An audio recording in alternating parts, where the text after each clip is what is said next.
weewaawo nesimbye Bwantogo okutuusaako amalindire ng'era nze muzzukulu wa Mbaziira Ssenyonga Beka Mulinde. Kkooti enkulu eyongezaayo okuwulira omusango oguvunaanibwa abantu abagambibwa okutta abakulembeze b'Obusiraamu. Wabula abasibe bano bo bategeezezza kkooti nga batulugunyizibwa mu kkomera e Luzira nga n'abajulizi abaali balina okubataasa musango guno poliisi yabagula dda. Ekak Ronald katuwa ebisingawo.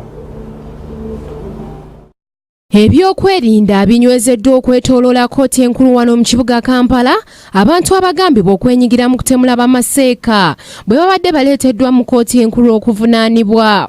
Abaleeteddwa babadde bawerera ddala 32 nga kwe kuli n'eyali akulira abatabuliiki Sheikh Muhammad Yunis Kamoga.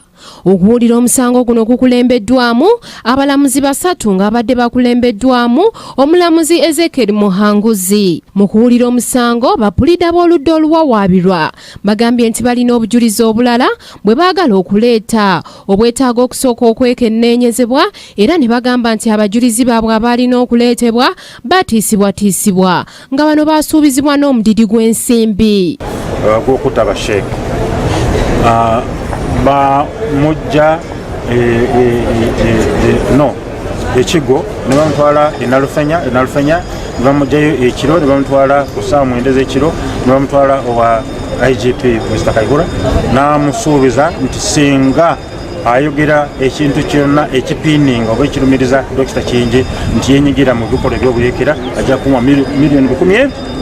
Wabula oludda oluwaabi lusambaza ebyogeddwa era ne lutegeeza nga bino bwe bitaliiko mutwe n'amagulu. Abasibe beekubidde enduulu mu kkooti nga bagamba nti batulugunyizibwa mu kkomera e Luzira gye bali nga n'abagenyi baabwe tebakkirizibwa kubalabako. Wabula oludda oluwaabi lusabye luweebweyo akadde lunoonyereze ku nsonga eno. Bamaseeka abattibwa mwe muli Sheikh Mustafa Bahiga, Sheikh Abdul Kadir Muwaya, Sheikh Hassan Kiria n'abalala bangi. Omusango gwongezeddwayo okutuuka ng'ennaku z'omwezi 18 omwezi ogw'omusanvu.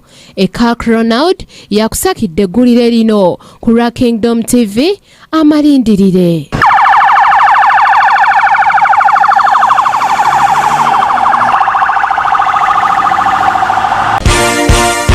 This is Kingdom TV.